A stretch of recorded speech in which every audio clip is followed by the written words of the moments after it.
Welcome into the Autzen Audibles Podcast. Matt Preem, Eric Scopel, Jared Mack on today's show. It's a Tuesday afternoon here in Eugene. Ducks preparing to head down to the desert for a Saturday matinee showing, 2 p.m. local time down there, 1 p.m. here on the West Coast, Fox broadcast. And we'll get to that, but we're going to first start with Monday night. We spoke with Dan Lanning. Very first question that was asked was his interest in the A&M job, his name being linked to that job. And he was very passionate. His answer was very clear where his answer lays. And he's with Oregon. He's going to stay with Oregon, and he's here from a long-term perspective. I don't know if any three of us really believed he would leave for A&M, but he made it very clear it's not really any job that's out there right now that he will consider, because he's all in for Oregon, which was expected to hear. Tough luck, guys. You're stuck with him. He's not going anywhere. I say that obviously tongue in cheek, because this was great news, and we kind of suggested maybe this would happen. This happened certainly last year when there was some chatter about a couple of gigs, specifically the Auburn job, and he came out and shot those down really quickly, and he did this again on Monday night. And I won't read the whole thing, but spent about close to 2 minutes, I think 1 minute and 40 seconds approximately, kind of running through his reasoning. But some of the bullet points, or some of the kind of the main takeaways here, he says, "I'm not going anywhere. There's zero chance that I'll be coaching somewhere else. I've got unfinished business here. There's a lot I want to accomplish at Oregon. My number one priority is being elite here at Oregon." And then obviously referenced the fact that he's raising a family here, the community, the support he has here. And then just his final couple of sentences, which I thought, again, kind of reiterated we've already said, but he says, "Our players deserve my complete focus. Our fans deserve the best product on the field. It's outside noise. It didn't matter before. It doesn't matter now. I'll continue to say it until I'm blue in the face. I want to be here at Oregon. That hasn't changed. That won't change." I don't know if, and again, like, this is 2 straight years we've said this, but like, I don't know if I could have crafted a better answer to A, shoot down these rumors as quickly as possible, but B, win over more favor with the fan base. Because this is, you saw it throughout social media, certainly on our message board and other places. The YouTube comments of the video where he talked about this, like, this just won him a ton of favor. Like, the Oregon fans ate this up, as you would expect. Not only did he kind of deflect all of this, but also like turn it into a recruiting pitch for Oregon about why it's so special, and really, again, conveyed like a long-term commitment here. And another thing he touched on that I thought was kind of interesting is he mentioned that, like, a lot of times coaches don't address these sort of things head on, because, as he said, there are 2 reasons. One, they don't want egg on their face, and the other because they're concerned about getting a better contract. And, the fact that he kind of probably, I'm sure his agent maybe reached out afterwards and was like, "Hey, we're leaving some money on the table here, maybe." But clearly Dan doesn't care about that, or at least publicly he's not saying he does. So, and acting this way, honestly, will long-term be better for him financially if he, in terms of sticking around at Oregon, because it conveys a long-term commitment, and he's buying in on it. He's trusting himself as a coach to succeed, which I think Oregon fans and I think even outside observers would agree seems to be headed in a great direction. So nailed it again. 2 years in a row, he's been kind of asked these sort of questions, and 2 years in a row, I think he's really brought it. Yeah, no surprise. I mean, he wasn't going to say anything else, but he says it in a good way. This isn't the half-hearted, like, kind of sort of like tongue-in-cheek response from Mario, or what it had been from Willie Taggart. Like, these are well-thought, detailed answers that I'm sure that he thought of before Monday night, and that's not necessarily a bad thing. Like, this is certainly something that has been, in the rumor or in the 24-hour news cycle for however long it was between Dan's press conference and Jimbo Fisher's firing at Texas A&M. Like, if he had something practiced and rehearsed, that's good. That's exactly what he needs to do to, not leave any stone unturned, and make sure that everybody who's listening in on the press conference, which was a lot of people, to let them know that that he's here to stay, and he doesn't care about the next contract. He's not going to negotiate to get himself a better one. Like, he's here at Oregon because of the resources that they deliver, and I thought he did a great job of saying that. And, all of it was true. We have heard other coaches talk about why they would like to stay at Oregon, or why wouldn't they want to stay at Oregon, in the words of Willie Taggart. And it's all of what Dan said was true. He has tremendous resources. The University of Oregon athletic department is one of the better ones in the West Coast, if not the nation. He has a tight-knit community. He answered a question, I think, the week prior about his relationship with other Oregon coaches, to which he talked about how close they all are. Like between he and Dana Altman, they talk. Between Kelly Graves, the women's basketball coach, between head coach Mark Wazikowski for Oregon baseball, like there's a tight-knit little community of coaches alongside the community of Eugene, Oregon, that is the city that Dan Lanning lives in. So, again, not surprising. We talked about that on Monday's podcast about that it was out there and the rumors were there, but we would all be surprised if he were to have left. And, Monday, Dan did the best he could do on shutting down all of those rumors. I'm sure that people will continue to bring them up. Dan's Lanning name will continue to come up in these head coaching vacancies, not because he's disinterested at Oregon or unhappy or isn't good at Oregon. It's because that he is one of the best up-and-coming young coaches in the country, and anybody with a brain would want him on the sideline for their program. So get used to it. I think we probably talked about that last year. Get used to it. The guy's 36 and is on the verge of 2 straight 10-win seasons and potentially a New Year's Six bowl this year. That's usually what we consider to be good in the college football industry. So don't be surprised to hear his name continue to pop up. But Monday night, he sure as heck shut down those ideas that he could be even in contention for a job because he wants to stay here at Oregon. I think to Jared's point of he said what he should have said and was expected to say is true. But you touched on it, but I want to make it clear that like Taggart never denied he was interested, and Cristobal tried to say don't put false narratives out there and didn't actually ever deny interest in Miami. And I think that's what, like, if you read the quotes and you see it, you think it's pretty impressive what he said, but I think you have to like pair the video with actually hearing what he says, because it was very clear. Not only did he just come out and say like I'm not leaving, which the other two didn't really do. The way he said it carries importance, and the tone that he had with it. I should also note that like no one, like I think Jared said it on Monday, that like no one's going to be able to outbid A&M's pockets, but Dan's being compensated fairly well. He referenced that, and the base number out there right now is 7, but it's actually 8. Closer to 8.5 if he hits some incentives, because he also gets a $1 million deferred payment every single year of his contract from the university. And Saturday is a valuable game for Dan Lanning in the paycheck, because if they win, it kicks in a pay raise because it hits an accelerator in his contract by winning 10 games, which at Oregon should be relatively easy for him. So every 10 wins he gets a pay bump.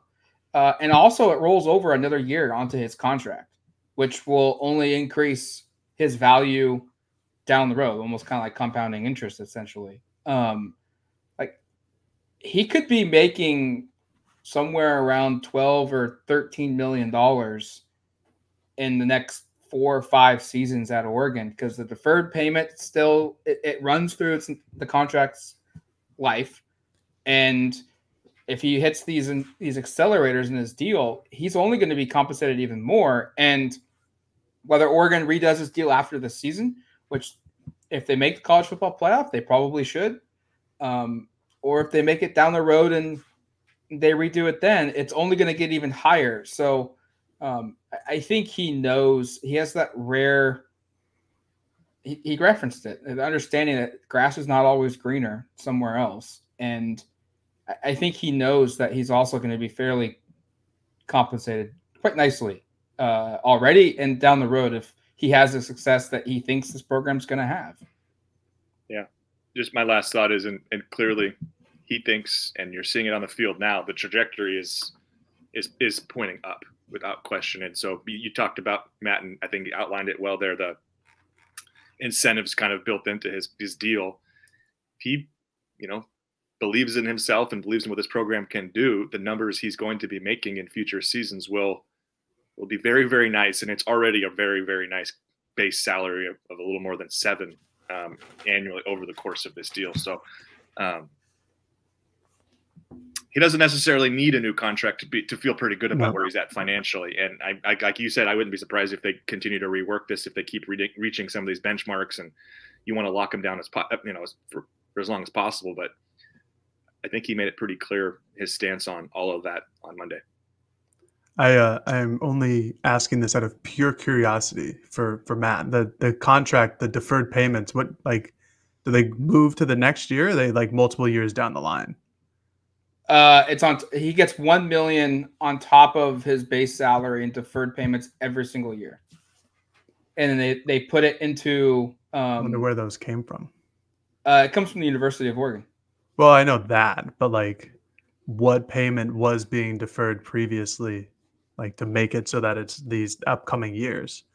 There needs to be like, let's see took the original contract value and said, I want X amount of money deferred over the next couple of years. Because usually contract coaches are all just like, here's all the money right up now. Like, here's X million dollars a year. I don't have the contract directly in front of me, but it states that the $1 million every season is a totally different number. It's not associated to a previous contract. It's just, we're giving you an additional $1 million invested into, I think it's a retirement account or some kind of investment account for down the road that he has access to at a later date. And it's every so year. He doesn't get money he doesn't get that money until later. No, it gets put into an account for investment purposes. Gotcha. Okay. That he will access down the road. I don't know when it becomes available. But every single year he gets $1 million thrown into a bank account off in some digital world. Switzerland, hopefully. Yeah. Yes. Just for him. Yeah. Which would be quite nice to have $1 million just cashed away that you don't have to worry about. All right, it's like the Bobby Bonilla deal. Where he just gets $1 million every year. $1 million, yep. Well, it's going to be now the Jimbo Fisher. Did you see that? His contract is what, $76 million or whatever it is, but it's there's no offset. There's no offset. So even if he goes and gets a job somewhere else, they have to pay him $19.2 million in the next 60 days, and then $7.2 million until 2031. So it sure pays to not be very good at coaching college football these days. No, being a college football coach is probably one of the best deals out there. I mean, look at like what Scott Frost is going to make in the next couple of years, Jimbo, like all of these guys. When somebody with a big contract after this year ultimately gets fired, it's going to be a lot of fun. One of the best gigs out there. What makes Jimbo's different, though, is if Scott Frost goes and gets a job, Nebraska's payments go down because it gets offset. Jimbo's does not. They just owe $76 million no matter what he does. He has no incentive to work the rest of his life. No, not at all. Not even Scott Frost does. Like, the payments go down, but he's still probably getting, if it's 50%, he's still getting like $2.5 million a year. True. It's a sweet gig. All right, let's turn our attention now towards ASU. There was good injury news on the injury front from Oregon. They had a lot of guys who either left the game and came back for injury or left the game and just never returned. And Dan seemed he didn't really want to give us much detail, but he did give us good news on all those guys. And that was reflected today at practice too. Yeah, and to recap what he said on Monday, he was asked two separate questions, one about Bucky Irving and Jackson Powers Johnson, and then another about the defensive backs, Julio Florence, Kyrie Jackson, and Dante Manning, and kind of their status. He said all five of those guys, he said, had practice on Monday. He said that he expected that they could, I think he said something like help the team this weekend or be available to. And as Matt said, we went out to practice on Tuesday morning, and all five of those guys were there. Operating in kind of various levels of participation from what we saw. It didn't seem like Bucky, at least from what I saw, was really impacted much, or Dante Manning. I didn't watch Kyrie and Jaleel quite as closely. Jared, were those guys in the mod bracket drill at all? They might have been. I was only watching the right side of the field, which Dante Manning was present. Right. And then Jackson Powers Johnson, we should note, was in trainers on with the offensive line and was just working on snaps while they were doing full contact stuff. But JPJ did speak with media directly after practice, and he's clearly good to go. He seems confident in kind of where he's at. Mentioned that, he thinks about last year with Alex Forsythe dealing with, he said his AC joint was barely hanging on, and he continued to play like the last 2 drives against Washington, and that it's going to take a lot to keep him out. So he's clearly nowhere near 100%. I think his left leg had kind of some sort of a brace or some sort of medical apparatus on it today, but he's going to be good to go, I think, on Saturday. And Matt and I were talking about this at practice. I think you're hoping here, if you can create some separation from Arizona State, this might be a good one to get Iapani Lalalu, the true freshman, some run in the second half. If you can create that separation, A, to give him some experience, but also B, to minimize the workload for Jackson, just given where his injury status is. But across the board, good news. And then lastly, kind of like, I don't know, like kind of subtly a big piece is Andrew Boyle, and he's the last year's kickoff specialist. We've talked on this show quite a bit about Camden Lewis's struggles on field goals. I know Jared has kind of pushed the impact that some of those kickoffs out of bounds. He's had 5 the last 6 weeks, or 5, I should say 6 games, because they had the bye week mixed in there. Boyle was back at practice for the first time. I had written my notes since September 6th. So right after the opener. And actually it might've been before that, because I know he hasn't played in any game this year. So he didn't do any kicking. He kind of was just an observer, but the fact that he's kind of back at practice suggests he might be someone who can contribute later this season. And if that's the case, I would imagine they'd like to have him take that kickoff job back from Camden and have him focus solely on place kicking. So I thought that was, again, sort of subtly not a small news item just because of the importance of that role. Certainly could be an important role. He didn't do anything. It's very hard to tell where he is physically and if he could even be able to physically perform those duties. Obviously, we only get to watch a certain period of practice, and he didn't do anything other than retrieve balls for Grant Meters because Camden Lewis wasn't at practice because he had a class.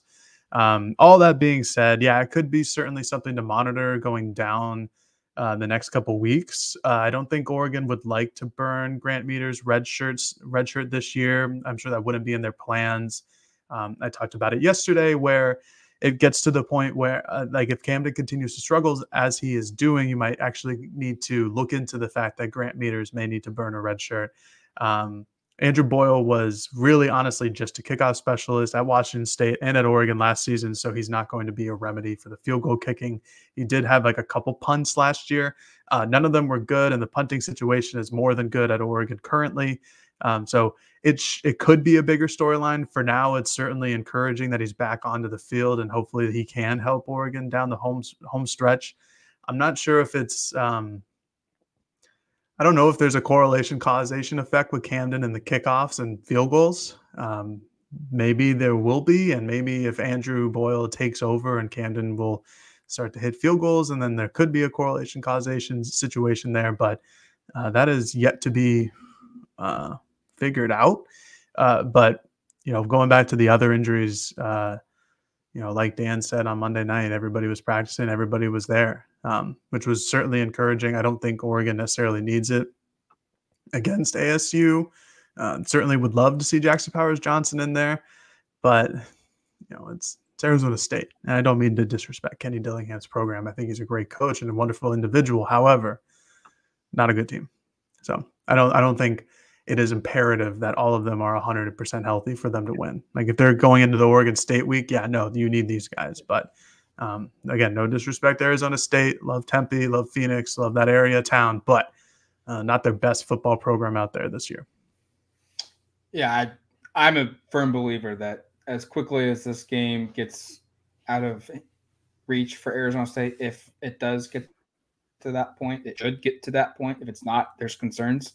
I think Kyrie, Dante Manning, Jalil Florence, Jackson Powers Johnson, Bucky Irving, all these guys don't play. You pull them. We had that conversation about red shirts on the mailbag, I think last week, of who has available. And it was Jerry Mixon who said I've played too many games after the Cal game. Like, this is a game he needs to play because he's got a game available to play. If Jeff needs any kind of rest, or if Justin Jacobs or Jamal Hill need any kind of rest, if you've got freshmen, if you've got guys that have a red shirt available to them and they haven't played the 4 games yet, this is a game to use it.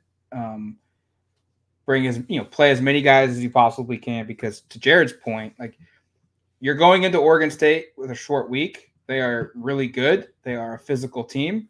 And then if you win that one, you have another game, a 13th regular season game for the playoffs, and you need to be all hands on deck. So if you have an opportunity to rest somebody, or that might be another thing. Like, do we even see guys play that have injuries? I think that's a real possibility. With some of those corners, part of me wonders if you have them in uniform available, but try to rest them if you can, just because you do have some depth there and some quality pieces. And again, I'll just say what Jared said, no disrespect to Arizona State, even though this is sounding like disrespect to Arizona State, because we're saying sit guys because they aren't needed to play to win this game. But I do think that there could be something to that. And again, without knowing all the medical information and specifics of these injuries, it's kind of hard to assess if that makes any sense. Because, like, if this is really minor stuff, then you should just play your best guys. That should just be the MO. But if there's lingering injuries that could carry over, and taking a week off is a benefit, then this is certainly a week where you could probably do that, especially at corner. I said the position you'd be least confident about losing a player was center, and I still think that's true, even though I'm really high on Poncho. I just don't know if you want a true freshman out there for a full game. And same thing with Bucky. You want Bucky to be out there, and he looked fine today from what we saw. So, but some of those corners, certainly, if it's like, hey, another week might really benefit them for the stretch run, then I wouldn't be surprised to see them in uniform available, but not utilized if they don't need them. Yeah, and I think that might be more of like a second half thing, because, sure, respectfully love ASU, but, again, not a great year for them. But their offense has been cooking at points. Certainly was not against Utah, but, had a decent day at the office, all things considered, against UCLA. They put up good performances, and having your top cornerbacks in there will help negate that. They have some talented players on the team, like Scadaboo and like Elijah Badger, who had, oh boy, I can't remember. He had like over 10 catches last week against UCLA. He had a really good day, 12 catches. Like, that's a guy where you want Kyrie Jackson out there, or Jaleel Florence, rather than Triquez or Nico or Dante Manning. Because that completely takes away an option for Trenton Bourguet, the quarterback, if he's healthy enough to play. So I think it'll be more of like a second half, like kind of like Matt was saying, like, if these guys need some rest, give them some rest. But if you need to. But for the first half, this is all about, building up a lead and getting to the point where it's like, we're up by X amount now. We can take out Kyrie, we can take out Jaleel, rest their snap counts. That's what Dan and company have been so good at doing this season, and keeping everybody, relatively healthy throughout the year, is giving these guys opportunities to rest. And that's incredibly important, especially in football and in real life. Everybody get your good sleep. Eric will have more tomorrow on the podcast with Chris Cartman, but something that's happened today from an ASU injury standpoint is Jaden Rashada is back at practice. Took reps with the offense. How much does that impact this game? I mean, Jaden Rashada returning, or a healthy Jaden Rashada, is not going to be the ultimate decision of why ASU wins this game, but it could make they'll have more opportunities to hang with Oregon if he's able to play. He's by far their best quarterback, the true freshman, the former 5-star. He looked solid week 1, looked okay week 2 of the college football season, then was lost for injury. Dillingham said this week that, like, if he's available and it's going to help the team win, he's going to play. They only have 2 games left, and he's got 2 games to play to preserve that red shirt. So there's no risk for him playing in this game from a long-term perspective. And that just adds another element to it of what Oregon has to prepare for. Not only a funky offense, but now maybe their best quarterback. I can't think of a time where you've had more, like, uncertainty about what the opposing quarterback situation is going to be.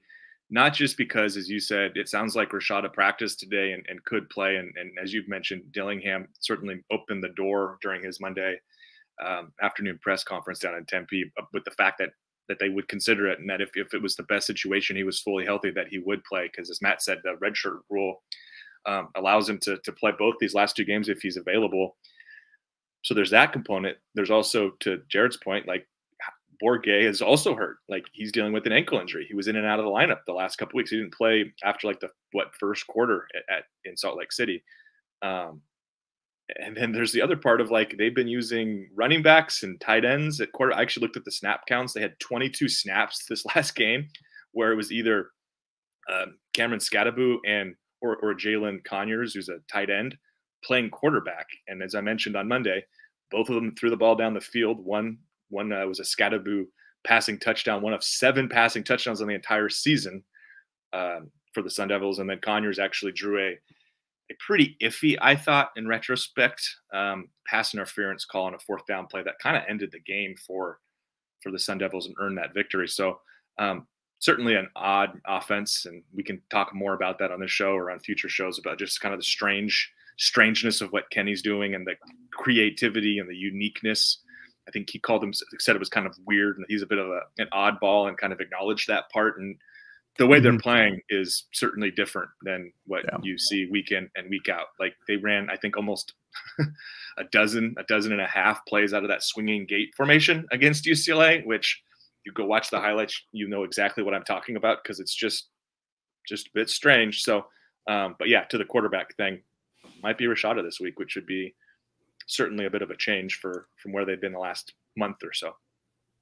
Yeah, the Rashada news is certainly interesting. I don't know if, like, it's weird because he hasn't played in 2 months. Like, his last game was I think against Oklahoma State on like the 2nd week of September. So do you want to just throw him like right in the fire? Like, does he present the best opportunity for you guys, not you guys, but for Arizona State to win? I'm not saying like Trenton Bourguet has been good, but I don't know if like putting a guy who hasn't played a single snap of college football other than practice in a game against, a top 25 defense in the country and Brandon Dorlus and Jordan Birch and blitzing linebackers is also a recipe for success. I'm not sure if there is a recipe for success, but like Eric mentioned, like Trenton Bourguet is still banged up. And Drew Pine, who I think is maybe their best quarterback, he's been banged up basically the entire year. He hasn't played in a long time either. And like Eric just ran through, it's been a very incredibly strange situation at quarterback for them over the past 2-3 weeks. Like, specifically been really weird. Like, Kenny Dillingham has been getting a lot of fun with it. It's almost kind of like you're playing Madden against I don't know, the little kid who lives down the street. You're just like, shoot, let's put my cornerback at quarterback. Let's see how he does. It's going to be funky, and I'm going to be really interested to see if Jaden Rashada plays, because if he does, it'll at least be kind of fun. He's a fun quarterback to watch. I'm not sure how good he is just because the sample size is so small, just 2 games. But in those 2 games, he certainly gave them some run, and he obviously had the most interesting NIL story on earth last year. So just a little more to add to the flair of the game. Wouldn't surprise me if Dillingham goes crazy and we see multiple plays with 2 quarterbacks on the field at once. Like, if there's a coach in the Pac-12 that does something stupid, or not stupid, but just crazy like that, like, it's Dillingham. All the funky stuff we saw with him last year at Oregon that we're now seeing at ASU, like, he'll find a way. He'll be like, all right, you guys didn't know who to prepare for. Here's both. How do you respond? That would be something. Or, I mean, I wouldn't be surprised if we come away from this game going like, man, Kenny just threw everything at Oregon. And I don't have any question about the end result in this one. Oregon should win and win decisively, but like, he is going to pull out all the tricks. It's what he did against USC earlier in the season. I think USC was still like a top 10 team at that point, but they made it close, and it was close because they went nuts. They just reached in the bottom of their playbook bag and said, all right, this one, let's run this. And sometimes it works and sometimes it didn't. And that's the only thing with the ASU in this instance is like, if it doesn't work, then you probably give Oregon a good shot at getting the ball with an interception or a turnover on downs and great field position. So, but that's the only way that this team, I think, can win on Saturday for ASU is if all these little trick plays and wild 4th down and 7s, they go for it inside their own territory. If those begin to amount and pile up and work all the time, then certainly puts them in a better position to win than not. I bet you Kenny's like rules guy is really busy because I'm sure he's like, can we just have the center hand it to the left guard and have him throw it, or just finding all this just like what's the weirdest thing we can actually do within the rules of this sport. So we'll see some fun stuff. We know. All right, that's going to do it for us here on this edition of the Autzen Audibles podcast. Like we mentioned, Eric will have Chris Cartman on from our 24/7 Sports ASU site to preview and get insight into Dillingham's era at ASU. And then Thursday, we'll record our pregame show and prediction show. And then Saturday night, Jared and I will have the wrap-up show. But until then, you've been listening to the Autzen Audibles podcast. Talk to you later, folks. Peace.